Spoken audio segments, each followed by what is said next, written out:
আমার কাছে মনে হচ্ছে গত ক্লাসটা আপনাদের কাছে কঠিন মনে হচ্ছে বা এইচটিএমএল জিনিসটাকে আপনারা বুঝতে পারতেছেন না। এই জন্য ভিডিওটা আবার নতুনভাবে তৈরি করা।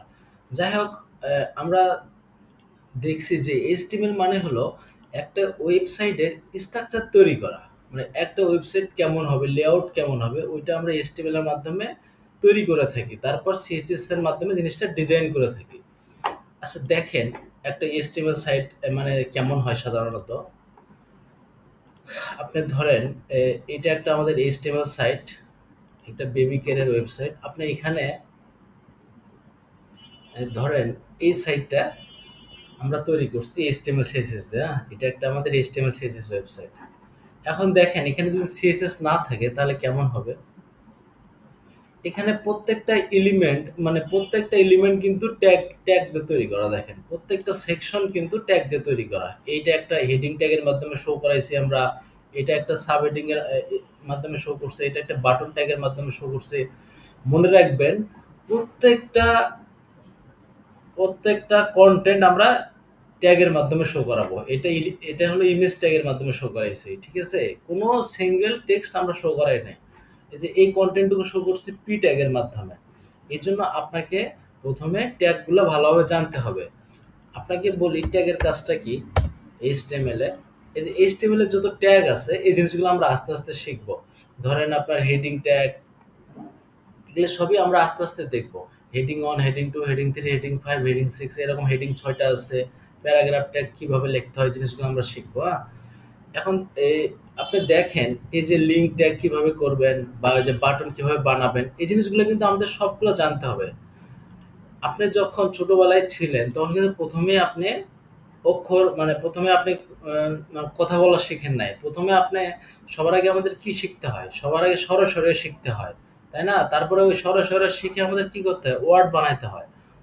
ওয়ার্ড বানানোর পর আমরা কি করতে হয়? সেন্টেন্স বানাই, তাই না? তারপরে আমরা প্যারাগ্রাফ বানাই। এরকম একটার পর একটা স্টেপ আছে।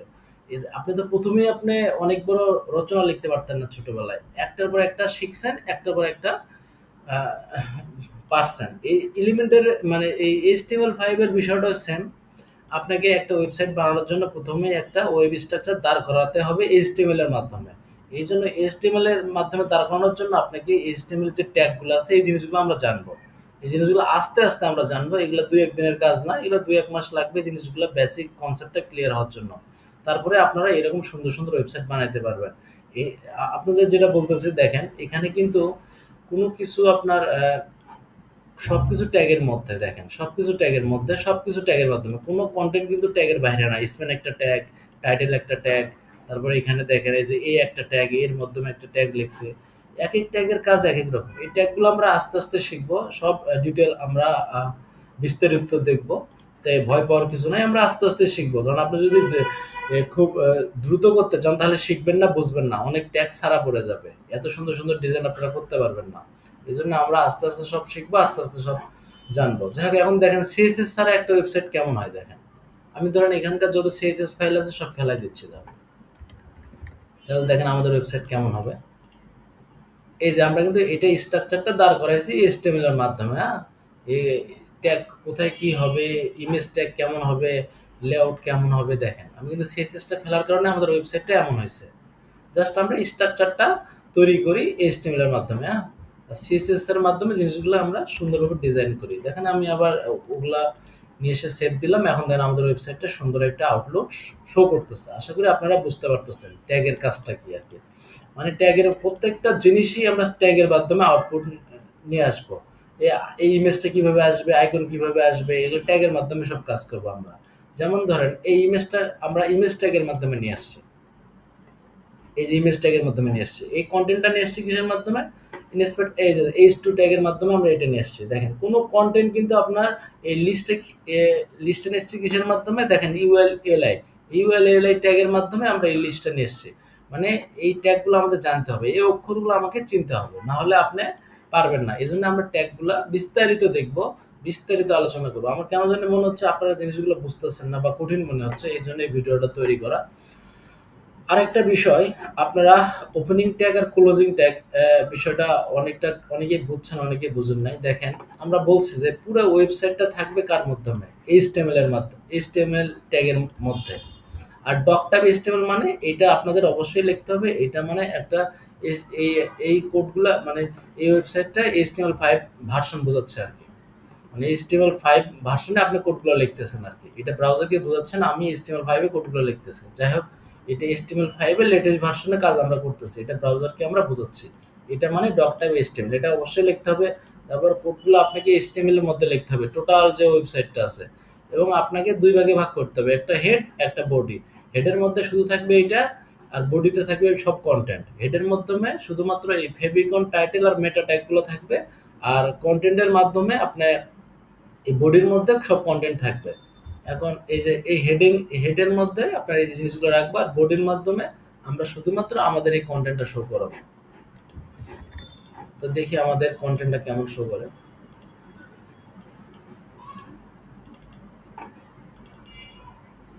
এই যে ফার্স্ট হেডিং, জাস্ট আমরা যেটা লিখছি সেটাই আরকি। হ্যাঁ, এই যে বডির মধ্যে যেটা লিখছি সেটাই।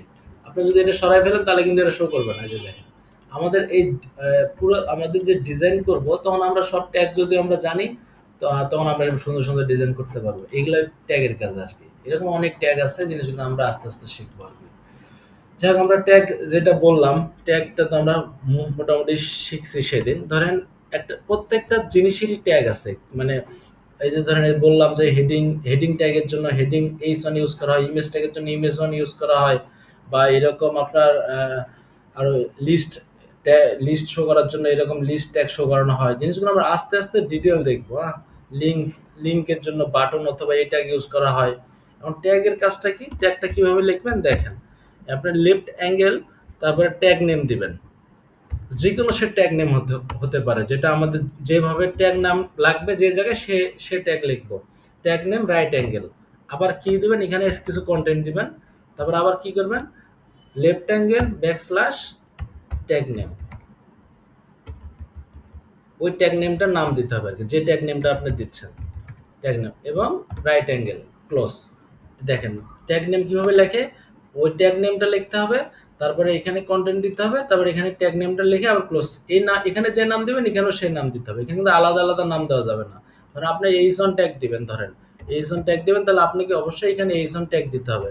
জাস্ট খালি এখানে একটা ব্যাকস্ল্যাশ বসবে, আর এর মাঝে যে কন্টেন্ট দিবেন সেই কন্টেন্টটা শো করবে। দেখেন এইচন, এই যে এটা শো করতেছে। সেম ভাবে সব ট্যাগ আছে, যে ট্যাগ আপনার যখন লাগবে সে ট্যাগ ইউজ করবো। অবশ্যই কিছু কিছু ট্যাগের ক্লোজিং ট্যাগ নাই, সেটা হলো সেলফ ক্লোজিং ট্যাগ। ওই ট্যাগগুলো কিছু কিছু ট্যাগ আছে, যেমন ইমেজ ট্যাগ, এইচআর ট্যাগ। যেমন এইচআর ট্যাগে, ইমেজ ট্যাগে দেখবেন এখানে কিন্তু কোনো ক্লোজিং ট্যাগ নাই। দেখেন এটা কিন্তু সেলফ ক্লোজিং ট্যাগ বলা হয়। এই যে দেখেন, শুধুমাত্র একটা ট্যাগ, এখানে কিন্তু আমরা যে ইমেজের মতো ওইটা দেই নাই। হ্যাঁ, কিছু কিছু ট্যাগ আছে শুধুমাত্র মানে সেলফ ক্লোজিং ট্যাগ বলা হয়। এগুলোকে বলা হয় সেলফ ক্লোজিং ট্যাগ। হ্যাঁ, আর এগুলোকে বলা হয় ওপেনিং ট্যাগ, ক্লোজিং ট্যাগ। সব জিনিসগুলো নিয়ে আমরা বারবার আলোচনা করব। আপনারা বারবার মানে এখানে কঠিন, মানে যেগুলোর যদি প্র্যাকটিস করেন আপনাদের কাছে সহজ মনে হবে। আপনারা যদি প্র্যাকটিস না করেন জিনিসগুলো কঠিন মনে হবে। আপনারা যদি প্র্যাকটিস করেন এরকম সুন্দর সুন্দর ওয়েবসাইট বানাইতে পারবেন। এখানে মানে জাস্ট প্র্যাকটিসের উপর ডিপেন্ড করবে। আর আপনারা প্র্যাকটিস করে অবশ্যই আমাদের যে নয়ন একাডেমি ওয়েবসাইট আছে, নয়ন একাডেমি ফেসবুক পেজ আছে, নয়ন একাডেমি স্টুডেন্ট কমিউনিটি, এখানে অবশ্যই প্রত্যেক দিনের ক্লাসগুলো, অ্যাসাইনমেন্টগুলো এখানে জমা দিবেন আর কি। তাহলে বুঝবো আপনারা কাজ করতেছেন আর কি। এইখানে জমা দিবেন আর কি। আর আমাদের যে ইউটিউব চ্যানেল আছে, এই চ্যানেলে অবশ্যই আপনারা লাইক, কমেন্ট, সাবস্ক্রাইব করবেন রেগুলার, না হলে ভিডিওগুলো রিচ করবে না। আপনারা যত যত অনুপ্রেরণা দিবেন আমাকে, আমি তত অ্যাডভান্স কিছু শেখাবো আর কি আপনাদের। সব সময় এর জন্য লাইক, কমেন্ট, সাবস্ক্রাইব করবেন আর কি। আমাদের এই যে নয়ন একাডেমি লিখলেই আপনারা আমাদের ইউটিউব চ্যানেল পেয়ে যাবেন। ইউটিউব চ্যানেলে আসার পর আপনি আমাদের সবগুলো ভিডিওতে like, comment, subscribe, like comment করবেন আর কি, লাইক কমেন্ট শেয়ার করবেন আর কি। যাই হোক, কোনো সমস্যা হলে আমাদের গ্রুপে জানান, আমরা আপনাদেরকে হেল্প করবো।